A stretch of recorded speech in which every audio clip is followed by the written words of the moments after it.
বিশ্বব্যাপী ইহুদি জায়নিস্টরা ফিলিস্তিন রাষ্ট্রের উপরে বর্বরচিত হত্যা গণহত্যা চালাচ্ছে এবং সেখানে শিশু কিশোর মহিলা বৃদ্ধ সহ সকলকে একদম শহীদ করা হয়েছে। তো এবং বিশ্বের মানচিত্র থেকে ফিলিস্তিনকে মুছে ফেলার পায়তারা হিসেবে তারা এই সকল কাজগুলো করতেছে আর কি, এবং এটার মদতদাতা হচ্ছে আমেরিকা।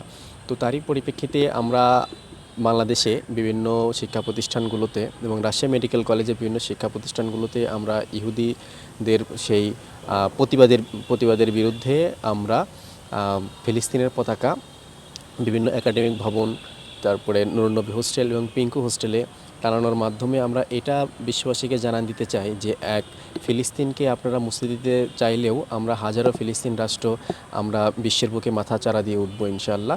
এবং আমরা যেহেতু একটা আশাবাদী প্রজন্ম, আমরা বিশ্বাস রাখি যে ফিলিস্তিন একসময় স্বাধীন হবে এবং স্বাধীন রাষ্ট্রের মর্যাদা পাবে আর কি। এই ক্ষেত্রে আমাদের তরফ থেকে আন্দোলন সংগ্রাম যা কিছু করা দরকার এবং জিহাদি যাওয়ার দরকার হলে আমরা ইনশাল্লাহ সেটার জন্য প্রস্তুত আছি।